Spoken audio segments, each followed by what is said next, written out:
आवाम की आवाज में आप सभी का हार्दिक अभिनंदन है। आवाम की आवाज की आज के प्रोग्राम में हम नगर के 3 विभूतियों का साक्षात्कार आरंभ कर रहे हैं। साक्षात्कार की प्रथम कड़ी में आज के हमारे मेहमान हैं अविराज जैन। अविराज जैन नगर के श्री आदरणीय मुकेश कुमार जैन जी के सुपुत्र हैं और इन्होंने हाल ही में आज के नीट में अपना सफलता दर्ज की है। आइए हम उनसे उनके अनुभव को जानेंगे और उनकी सफलता का राज उनसे पूछेंगे। आपने 12th कहाँ से पास किया? मैंने 12th मैक्रोविजन एकेडमी बुरहानपुर से पास किया है। अच्छा, वहां पर कैसा माहौल था? वो इंस्टीट्यूट एक ही चीज़ के लिए माना जाता है जो कि डिसिप्लिन। वहाँ पे हमें बहुत अच्छा एनवायरनमेंट पढ़ने के लिए मिलता था और यही वहाँ की सबसे अच्छी चीज़ थी जो कि मुझे बहुत बेनिफिट की। आपने अपने जो कोचिंग की है ऑनलाइन की है कि ऑफलाइन की है? नहीं, ऑफलाइन मोड में हॉस्टल में रहता था। अच्छा अच्छा। तो हॉस्टल की जो सबसे अच्छी चीज़ थी कि हमारे पास फ़ोन नहीं था, तो कोई भी डिस्ट्रैक्शन नहीं था। अच्छा तो अच्छा। वो बहुत ही ज़्यादा बेनिफिशियल था। तो वहां पर केवल आपने उस इंस्टीट्यूशन से ही कोचिंग ली है कि अदर ऑनलाइन कोचिंग भी आपने ली है, उसका जैसे सहयोग लिया है? कभी-कभी कुछ चीज़ें समझ नहीं आती थी, तो मैंने ज़रूर कहीं-कहीं बाहर से भी हेल्प ली है। जैसे कि ऑनलाइन लेक्चर्स होते थे, तो पीडब्ल्यू के सलीम सर से मैंने फिज़िक्स पढ़ा है, जो कि ऑफ़ कोर्स मेरे जो अभी फिज़िक्स में अभी 125 मार्क्स थे, जो कि मेरी रैंक बढ़ाने में बहुत हेल्प की उसने।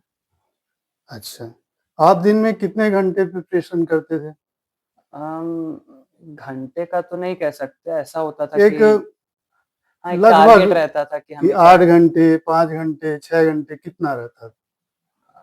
क्लासरूम से मिला के आप टोटल बताइए। क्लासरूम से अगर मिला के देखें तो 10 घंटे, 12 घंटे तो कम से कम हो ही जाता था। सुबह 7 घंटे की क्लासेस, फिर शाम को अच्छा, 7-8 आपने घंटे। बहुत ही कड़ी मेहनत की है और ये नीट जो हुआ है, एक पहले हुआ है हुँ।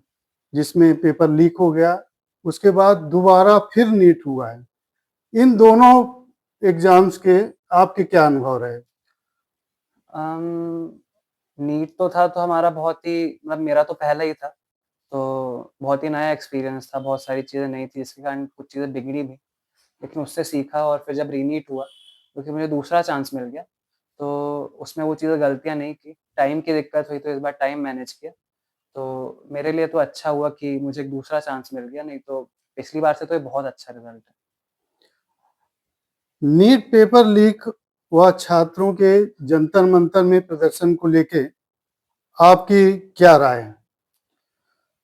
अ, अब इस चीज़ में तो मैं कुछ नहीं कह सकता क्योंकि अब जो सुसाइड हुए हैं वो गलत था। लगातार जब से ये आस-पास इन्हीं कुछ सालों में 75 मेजर पेपर्स लीक हुए हैं, तो कुछ ना कुछ तो गलत हो रहा है। तो जो प्रोटेस्ट हो रहा है वो कुछ हद तक सही है, कुछ हद तक सही है।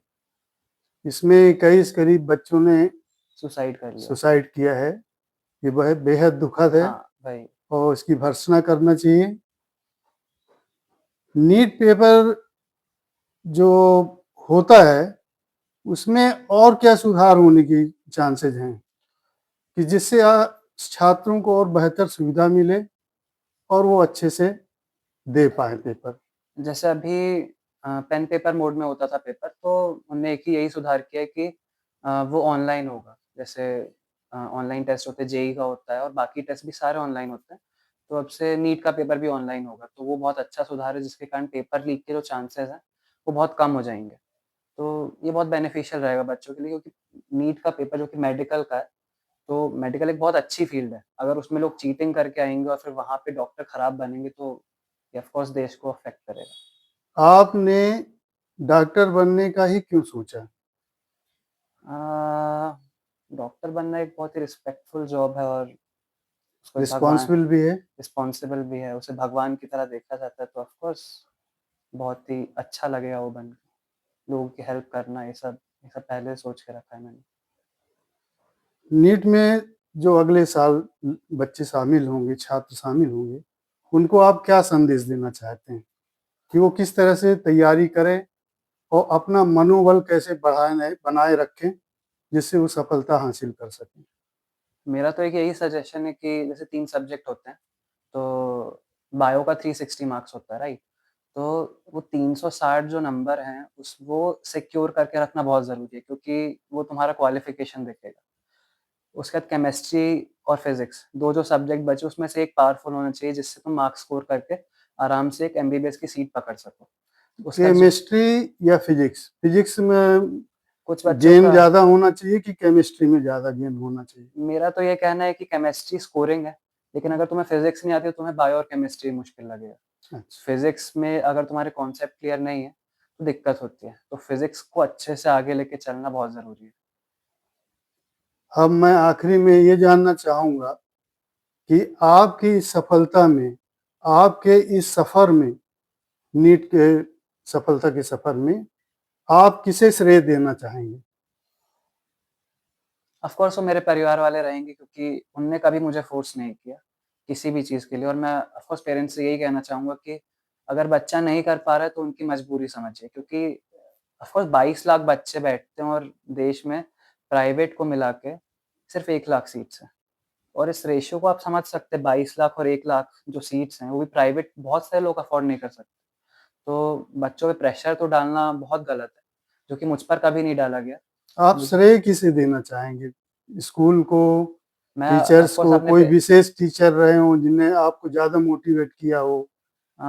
मेरे लिए तो सबसे पहले मेरे मम्मी-पापा और दोनों दीदी हैं, जिनने मुझे हर एक स्टेप पे सपोर्ट किया, और हमारे केमिस्ट्री के सर, जिनने हमें बहुत अच्छे से पढ़ाया, जिसके कारण मेरी केमिस्ट्री उनका बहुत अच्छी नाम थी। लेना चाहेंगे? उनका नाम है रामू सर। अच्छा, साउथ इंडियन है वो बहुत अच्छा पढ़ाते थे। अच्छा, अच्छा। तो मैं ऑफ़ कोर्स उनको इसका श्रेय देना चाहूँगा। नगर की ओर से आपकी सफलता के लिए बहुत-बहुत बधाई, बहुत-बहुत और धन्यवाद। हमारे चैनल की ओर से, आवाम की आवाज़ की ओर से आपको बहुत-बहुत बधाई। Thank you.